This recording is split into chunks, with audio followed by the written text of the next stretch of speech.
It's time to accelerate. Hi, I'm your host, Andy Paul. Join me as I host conversations with the leading experts in sales, marketing, sales automation, sales process, leadership, management, training, coaching, any resource that I believe to help you accelerate the growth of your sales, your business, and most importantly, you. Hello, and welcome to Accelerate. Joining me on the show today is Paul Cherry. Paul is president of Performance-Based Results. He's also the author of Questions That Sell, the powerful process for discovering what your customer really wants, and has a new book coming up called The Closer, Be the Successful Sales Pro. Sorry for stumbling over that. Steal the lead, seal the deal. Paul Cherry, welcome to Accelerate. Oh, thank you, Andy. It's a pleasure to be here. So take a minute, introduce yourself. How'd you get your start in sales? Well, I ended up getting a master's degree in public administration, and I did a 6-month stint for the state government of Delaware. And I realized the bureaucracy and limitations. I quickly realized I wanted to get in the private sector. My dad sold for 35 years, and I thought, what better thing to do than to follow in his footsteps and to get in sales. And I started with the Bell Telephone Company at the time. Mm-hmm. Yellow Pages directories, which that was prior to the days of the internet. What is Yellow Pages? What are those? Exactly. That's right. Everybody now, guess what they use to look things up? Google. So, but in its heyday, it was just a wonderful opportunity, Andy, because I got to call on every type of organization, from a one-person startup to Fortune 500 companies. And I did that for 5 years, and it was just wonderful to get exposed to all the selling concepts and phenomenal training. Right. So that is a little bit about my background. And then what was the impetus to start your own company? Well, I worked for a major training organization, and it was in the publishing field. And we were a small entity, and we did that for 5 years. The leads were drying up. And the owner of the company said, I think we're going to be shutting down the training organization, the ARM. So I said, okay, well, where's my... is there going to be any kind of pay or support afterwards to close this? Nope, you're on your own as of today. So literally, I had two choices, Andy, and that was either go home and drink or get on the phone and start making calls. And I chose the latter, and that was to make calls and introduce myself to all my established customers and new customers. And I look at that because 1 year later, after exiting that company, I doubled my revenue. And if there's only one regret, I wish that the owner would have told me that they would have ended it sooner. So from there, I've been doing this for 15 years on my own, and it's been a wonderful, wonderful opportunity. So what type of companies do you primarily work with? I've worked with more than 1,200 organizations to date in every major industry. So, but primarily I work in the business-to-business realm. And my area of expertise is all about advanced probing, advanced engagement strategies. And that is asking the right questions and listening for what customers are saying, what they're not saying, and what's the hidden agenda or motivation in order to get to the heart of the sale. So what are the keys to advanced probing, advanced discovery? That's a great question. And in the 1,200 organizations that I've worked with to date, and the training programs that I put them through, called Questions That Sell, the powerful process to discover what your customers really want. Here's what happens, Andy. We get salespeople to break into small groups, and I say, okay, on your flip chart, write down all the questions that you ask your customers and prospects on a regular basis. They can be those first-time calls to those relationships you go back to. And typically, the questions are, how are you? How's it going? How's the family? How's business? What projects do you have coming up? How are we doing? How happy are you doing? Any problems, any needs, any challenges, budget, goals, wants? My point here is they're asking all these typical common questions that every salesperson is asking in their industry, questions that are on the surface. Probably 87% of the questions that people ask are in the present. And if you think about that, Andy, where does a typical customer prefer to be? And that is in the future. So two things that salespeople need to be thinking about is, Stop asking so many questions that are in the present, because what are you doing? You're groveling, you're fishing, you're moping. So think more about taking them well into the future. And I don't mean just in 6 months or even a year, but 3 to 5 years. Isn't part of this issue about, and I agree with where you're heading on this, is that too often salespeople are trained that, we're talking about the pain point, which is the present and the past, as opposed to what do you want to achieve, what are your objectives, the things that are more aspirational, which is really where a company is driving towards. Yes, that is very important to understand people's aspirations. Let me give you an example, because even myself, I fall into this trap and I teach this stuff all the time. A client about 2.5 years ago calls me up and said, Paul, and this was a major manufacturing firm. They said, Paul, you worked with one of the sister companies we worked with, and we are bringing our people together for an annual meeting. Would like to know if you're going to be available on the 15th of January. Well, I looked at my calendar and I said, yes, as a matter of fact. So I said, well, let me ask you a few questions. What do you want me to talk about? Number 2, how many people? Number 3, how long is the program for? Number 4, what's the budget? Think about it. By the time I got to the 4th question, here's a couple of challenges that was occurring. I was getting 1-word, 2-word answers. Number 2, when I got to that 4th question, I realized that person, instead of engaging them and opening up, they were actually shutting down, to the point that it created some hesitancy, knowing that I felt like I was interrogating this person or annoying this person. We've all been there, right? Right. And I realized, wait a minute, I need to back away from asking these types of questions. They have a purpose and a point. But I said, let me step back here. Let me understand the bigger picture before we go any further. So I said, next question was, tell me this. Tell me some of the things where you see you and your organization where you'd like to be 3 to 5 years from now. So similar to what you just said, Andy, in terms of getting more into aspirations, 4 things happen when you ask a question. Number 1, they acknowledge it. They say, wow, but they'll say, that's a great question. Number 2, they start talking. Number 3, this person starts talking for literally 4 to 5 minutes straight, hiring new people, expanding branches, overseas opportunities, shortening the time to market, and outsmarting the competitors. And then I said, wait a minute, let's talk about a little bit about the past. Where were things a year ago and beyond and before? And then there was a little bit of silence. So what is he doing? He's thinking. And finally he lets out a sigh and he says, Paul, a year ago, things weren't too good. We got into this litigation issue, and as a result, we lost the opportunity, the patent. We had to close some plants, lay off some people, and as a result, we must have been 38% off our goals. So then my last question was, wait a minute, help me understand something here. Based on what you've shared with me, tell me, what's the potential impact on you and your organization if you don't achieve the goals you just shared with me? And what do you think his answer was? And that was, I'll probably be without a job. Yeah, we're all gone. And that's where I got to the heart of the matter, which was what?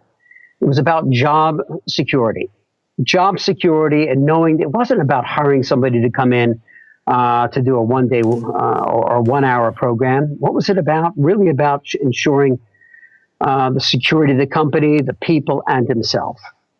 Now, where am I going with this? Because I was able to come back to him, Andy, and say, in fairness to your organization, for me to come in and to talk for an hour, my concerns is that you might be wasting your time and resources, which forced him to ask me a question. And what was his question? It was, well, what do you think I should do? And isn't that what we want our customers and our prospects to do? To be open up, and really to engage and listen. And I said, in fairness to you and your organization, I don't know. But what we need to do is come in, sit down for a couple of days, meet your C-suite team, your management team, your operations team, your service and support, and find out some of the issues and challenges. And then we can make some recommendations.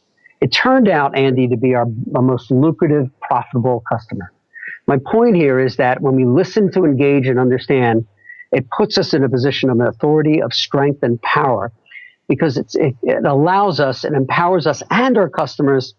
Don't always give people what they want, give them what they need. And that's my challenge. That's what I try to convey with people is get deeper with your customers. Really get into the mindset. Right. So what are some of the the key questioning techniques you use for that? I mean, it's a very practical thing for people that are listening to the show, say it, because I'm sure it's a common problem they have. What can you share with them? So as I was alluding to in the beginning, is that if you look at those, anybody can do this. And I challenge them, go out and just come up with your 10 most common questions you ask customers. Put them down on a piece of paper.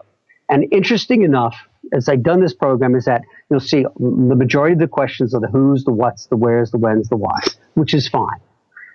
To shake things up, and number two, you'll see that the majority of the questions, 87% of the questions, are in the present. So two things I want immediately a takeaway that people can apply is that think about asking, do a compare and contrast, explore more into the future. And it's real simple questions. It's like this, Andy. As you look to 2017 and beyond, tell me where you see things going. And then coming back, how's that compare to where things are this year? And as you look back on last year, what's different? Or what's changed? I think those are very powerful ways to really understand connecting with people. Where are you coming from? Where are you today? Where do you want to be? And it's all based on time comparisons. And then we're not locked into just the present. So what you were telling me, we tap into aspirations, goals, needs, desires, but we also get more into the history. Because why? The history is the window to the future. Well, and I think what you're doing is the terminology I would use is that you're identifying also the gaps between where they are and where they want to be. Yes. And that's where the opportunity is in the gaps. Yes. But yet what we find is 3 to 4% of the time, salespeople ask questions in the past. Why do you think they don't ask many questions in the past? Well, wait, only 3 to 4% ask in the past? Only 3 to 4% of their questions are in the past. Okay. Why do you think that is? I would have said more based on what you were saying. That seems small. I would expect you to have said 90% of their questions are focused on the past or the present. In the present, yes. 87% typically. 85 to 87% of the time are in the present. Rarely do salespeople spend much time in the past. And the reason is the past is dead. It's history. It's closed. It's done. I can't make money in the past. I can only make money in the future. So that a lot of times they don't focus on the past. And I challenge salespeople and encourage them to get more into the past. Why? Because that's where you understand all about the past challenges, frustrations, their values, the organizational dynamics, the political hurdles, all the things to sell into the future are where? In the past. So that's what salespeople need to focus more on. So it's context. What do you mean by that?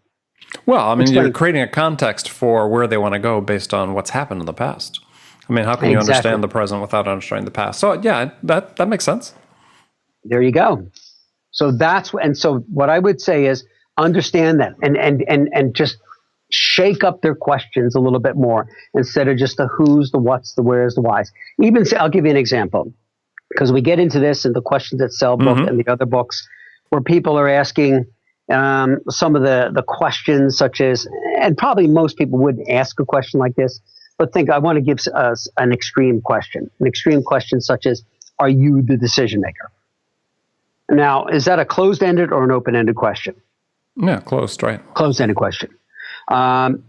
Is that an important question to ask? Probably yes, right? However, is the question would it come across as a little bit offensive or intimidating or belittling to somebody? Well, and the answer is it could be, yeah. Yeah, it could be. Could be presumptive. And my recommendation is that people, what they want to do is get away from some of the closed-ended questions and make them more open-ended questions. So when I get into descriptive openers such as describe, tell me, share with me, walk me through, help me understand, drop some of those W's and so salvage that, are you the decision maker? Make it more engaging. So a descriptive opener would be describe for me the decision-making process.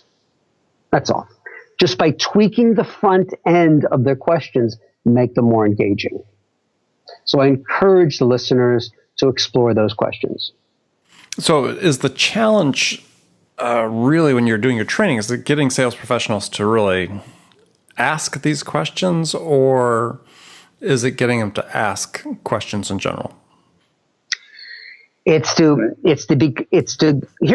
litmus test of a good sales call. Who did most of the talking? If the salesperson did most of the talking, guess what? Not a good sales call. If the customer did most of the talking, great sales call. So what we want to encourage salespeople to spend more time is getting the customer to talk more. And just about half an hour ago, I just got an email for a program we're putting together for a client. And he says one of our number one objectives is that we want to create a more powerful, persuasive presentation that's going to create a sense of urgency with our customers. So what did I do? I looked at their presentation, their PowerPoint, 40 slides. I'm thinking, guess who's doing all the talking in these presentations? Mm-hmm. You know, and this is a first time call, and you're setting yourself up for failure when you're going in on a first time call with 40 slides. Well, the ideal answer is they should have no slides on that first call. Isn't that right? So that's a challenge. It's trying to get them out of the mindset of that they always feel that they have to get into the solution mode. Okay, and I understand getting the solution mode, but it's to whet the person's appetite, to convey that credibility, that understanding, that credibility. But that should be something, whether you're spending 3 minutes, 4 minutes, 5 minutes on a good, powerful, persuasive value opening statement, enough to convey the credibility, who you are, your industry expertise, type of clients that you've worked with, and maybe one or two stories. But then enough about you in that opening, then you got to shift into where next. That's when you got to shift into the discovery phase. And the discovery phase is enough about me. I'm here to learn about you and your organization, your customers. So tell me. Tell me about in that case, if the rep walks in and the first action of the rep is to open their laptop and connect it to a projector, you're sunk at that point. It is. And you would think, and I think most people do intellectually. Salespeople understand this intellectually, the need to ask and engage and understand and listen. But, as soon as we do our training sessions, and then we say, okay, next day, let's go out in the field and let's make calls. And guess what happens? The salespeople typically revert to some of their previous conditioned habits. These are just hard habits to break. Now, there's a reason. There's a comfort level. What if you told them to leave their laptops or their tablets in the car? Exactly, and that's exactly what we do. It's a challenge for them, and a lot of times they have to fight with me. But you know what? And that's usually when the light bulbs go on. Is that when we go out into the field and do exactly that, then it becomes more effective because it's not about you; it's about your customers. Exactly. See. So you can't get around. So we all know it too. In a very fast-paced environment where people feel they don't have enough time and they got to get to the point or whatever. What we want to do is then, if you're going to make, the most important job of a salesperson is the time that they spend either face-to-face or on the phone with their customers. So it better be a good quality conversation. And that is, you better, and you know what, you can only ask so many questions. And that is, you better ask the right questions, powerful, persuasive questions. And then even more importantly, Andy, is you better listen. Listen for what the customer is saying. So then don't go in contrived and, having your agenda of questions, but a lot of times listen for where the customer's needs, frustrations, challenges, and go down that path to understand them and listen to them. Well, and that listening is, it's hard, right? It's hard because people are distracted. People are thinking about that next question they're going to ask. And instead of being present and really just focusing on what the customer is telling them. And if you can that is it. If you can put yourself into the present. So what happens is when that customer is talking about, for example, we're thinking about some alternative options to better grow our business. And it's like we listen to that and it's like, now some salespeople, what are they going to think? They're going to think, buying signal, right? So what are they going to start doing next? Start talking, presenting ideas, giving some solutions, right? But a good salesperson is going to say, wait a minute, I heard some interesting information out of that statement. And the key now is, what is the word or the words that I can lock onto rather than thinking of my next question I'm going to ask? Because if I'm thinking of my next question, guess what? I'm not listening. So you're right, if we put ourselves into the present. So I'll go right back to that statement I said again, is we're thinking about some alternative options that better grow our business. So the word I might, and you have choices here. The key is you only have one or two questions to ask. And the word I'd be locking onto, Andy, is say, well, wait a minute. You mentioned the word thinking. Tell me more about your thought process. Or another question, Andy, I might say similar would be is, tell me about the criteria that you have in mind to ensure you achieve the right outcome. Well, one of the key parts of that, what you said there, is really tell me more. I mean, that tell me more can be an incredible question just in itself. It can be, as long as you don't overdo it. Okay? Yeah, I mean, you can't be a 2-year-old asking why, but I mean... Yes. But the other thing is, and go back to the listening, because I'll even ask you this, Andy.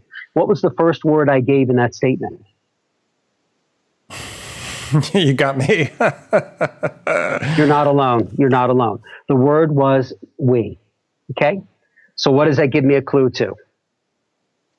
Other people involved, right? Right. Other decision makers, influencers. So my other question based on that same statement would be, as you mentioned we. Who else is involved contributing to these ideas? Or tell me your criteria, what's important, and tell me what others are thinking.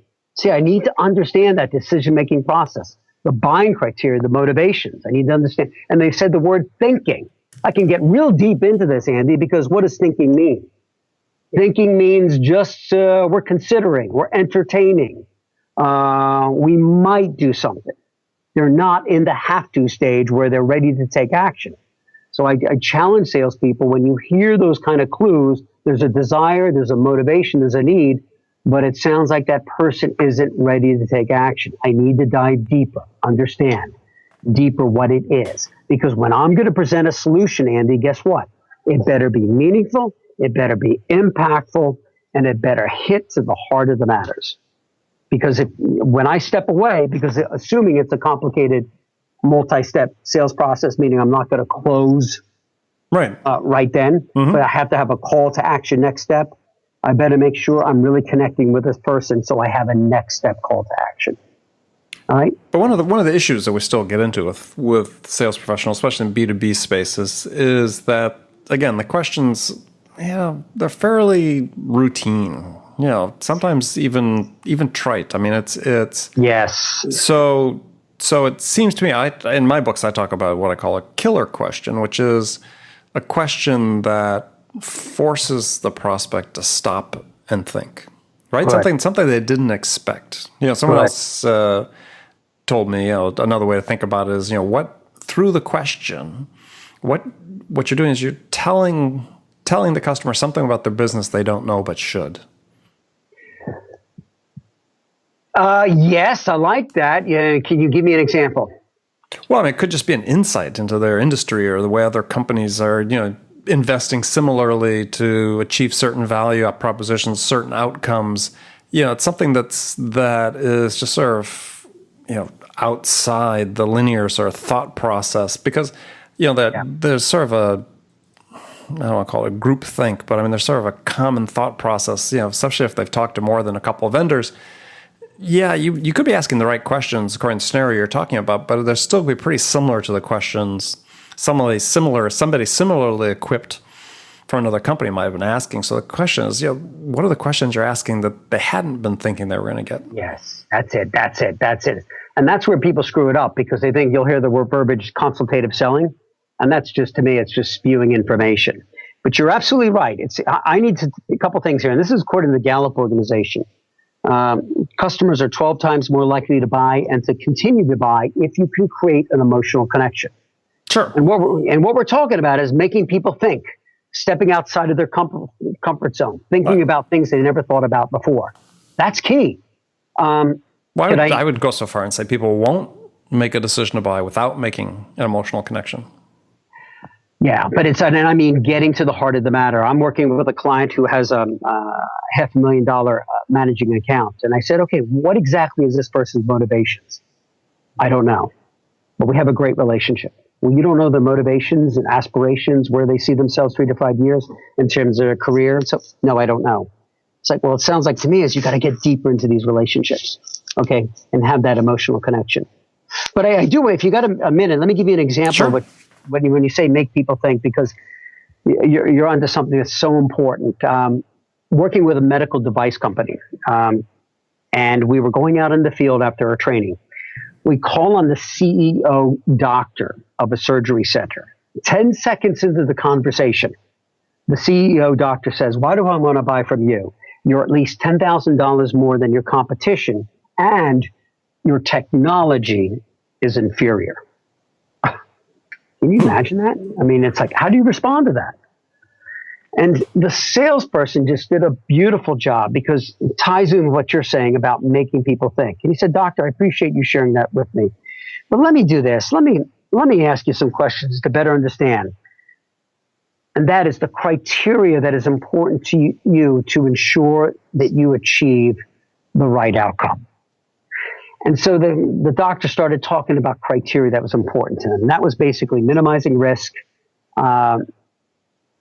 operating on more patients on a daily basis, the ease of use, and less labor. So we said, okay, let's talk about minimize risk. When it comes to the newer technology, there's a learning curve, which means that there's always a risk, something new and different. Help me understand the implication on you and your practice if that needle were just a fraction off of where it needs to be. And the doctor said, are you crazy? You're talking multi-million-dollar lawsuit. I couldn't even imagine. He just continued and he said, let's talk about patience. With the newer technology, there's a startup time and there's a downtime with each patient. So how many patients with the current technology can you operate on versus the newer technology? I started thinking and said, well, probably 10 patients with the existing one. Newer technology, maybe 8. Well, what's that mean in terms of reimbursement for each patient? About $1,000 a patient. So that's $2,000 a day, right? What's that over the course of a week? 10,000 over the month. Okay, 40,000 over a year. Almost $500,000. Last question was, let's talk about with the existing technology, how many clinicians does it take with the existing versus the newer one to use? Well, the existing, 1 clinician, with the newer, 2 clinicians. So what's it cost you hiring, attracting, retaining an additional clinician on your staff? It was about $180,000, $200,000. 45 minutes later, what do you think the salesperson walked away with? Mm-hmm. A PO. Mm-hmm. Because he got the doctor to think, getting away from in terms of the inferior technology, okay, or the price, but really to understand the value, the return on investment, the ease of use, the minimizing risk, and just achieving the right outcome. So it's making people think, take them outside of their comfort zone and look at things, in the bigger perspective, things that they always don't take the time to think about. Good salespeople do that. All right, so let's talk for a second about your new book, The Closer. So what's the premise of this book? The Closer is all about managing relationships. All right, so salespeople are really good about developing relationships. This book is all about managing the relationship, and that's hard for some salespeople, Andy, because we're talking about the goals, the expectations, achieving the right outcomes. So there's a time where there's the honeymoon phase where everybody really feels good, they like each other, it's a good product or the new solutions, whatever. But that as things continue to progress, then things might get a little bit rocky. So you'll see this, for example, in certain environments, especially when we're dealing with what we call dealers, distributors, or independent reps or relationships, mm-hmm. where you're trying to manage. So in other words, you bring on a distributor and they agree that they're going to sell for the first year. They're going to take on this line and they're going to achieve $500,000 for, let's say, the first year. So past the honeymoon phase, you realize you're getting into 6 months, maybe it's 7th or 8th month, and you realize, wait a minute, whoa, what's going on here? They're about 25% of their goals. And now it's like, okay, what do? You know, do you beg? Do you plead? Do you grovel? Do you say you want to, provide additional resources and support? And, it's all those. You can try all those avenues. Yes, you can try that. And a lot of salespeople will do that as well. There are other situations where salespeople will step in and have sort of that difficult conversation, only for that distributor, dealer, or independent relationship to say, well, the economy isn't doing that well, or customers are a little cautious this year, or it's the elections and this and that. So it's just not a good time, or, I got other challenges or priorities that I have to, excuses or this or that.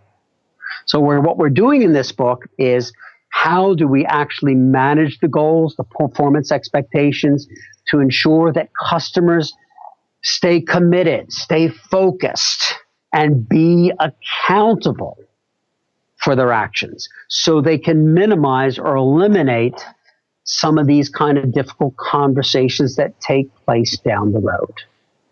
Does that make sense?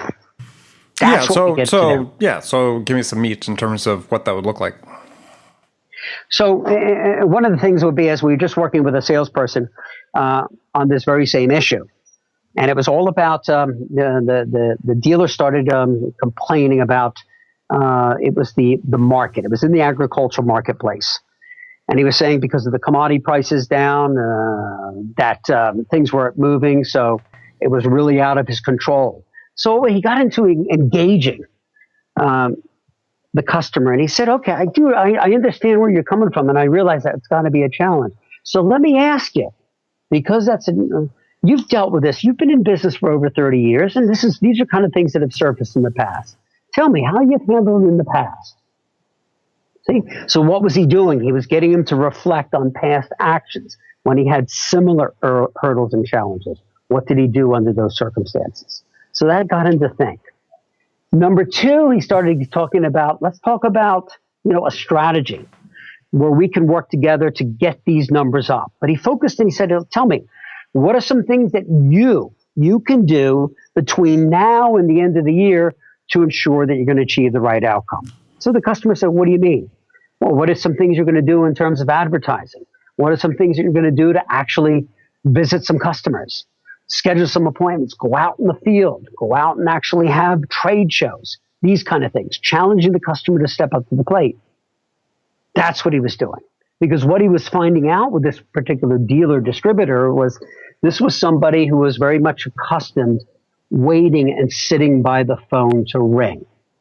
So he and his sales force were in the reactive mode. Mm-hmm. Had to challenge them to get more into the proactive mode.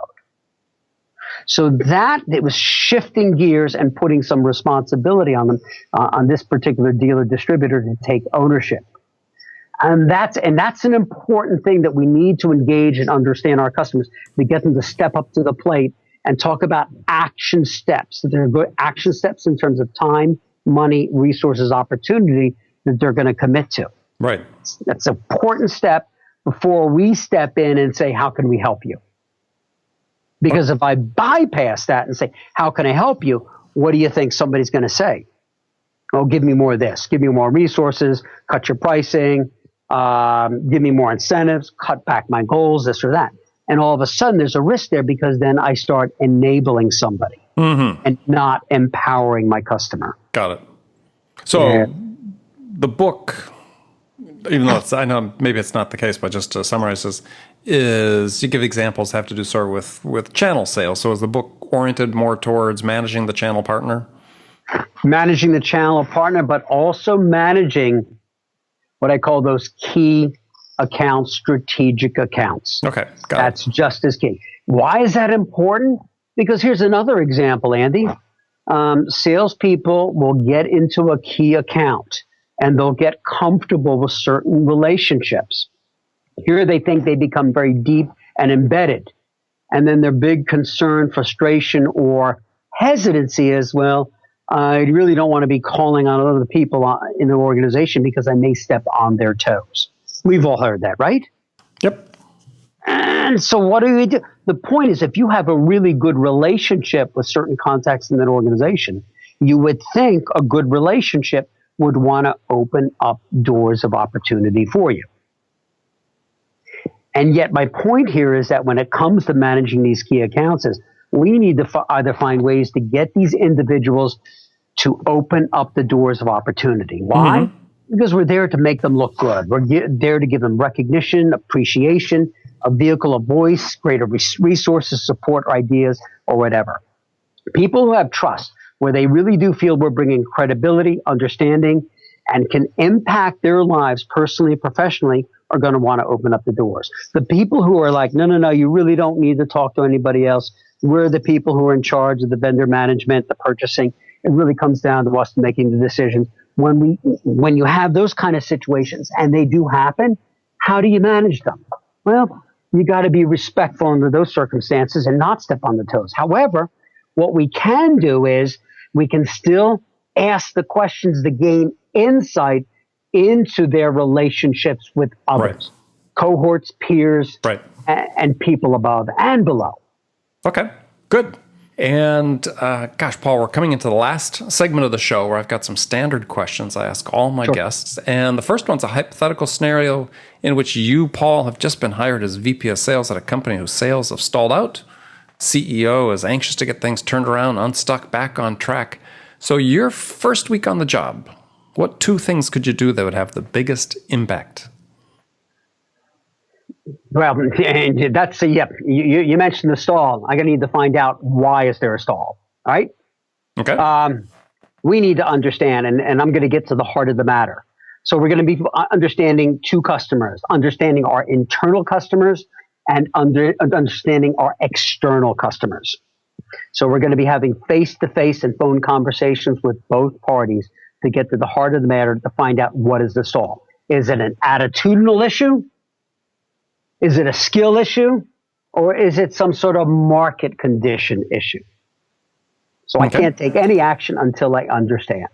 All right. Sounds good. All right. So some rapid fire questions for you. You can give me one-word answers or elaborate if you wish. So when you, Paul Cherry, are out selling your services, what's your most powerful sales attribute? The most powerful is the ability to listen and understand. That's it. I find that the key is I'm going to ask the right questions to connect with people, to find the emotional drivers. And that is, number one, are they looking to minimize a risk?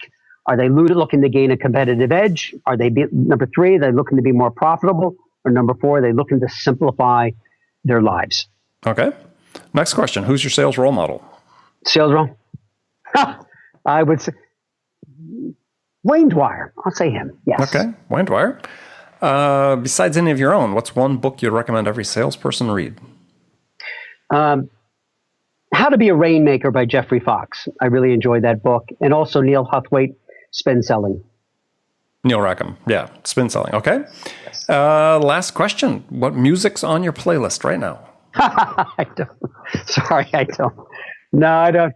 I'm sort of an old doggy when it comes to, I actually enjoy the, Sirius 5, 6, and 7, the 60s, the 70s, and the 50s music. I enjoy that. Yeah, that's always fun to have on your radio. Sure. All right, well, good. Well, Paul, thanks for being on the show today. Tell folks how they can connect with you and learn more about you.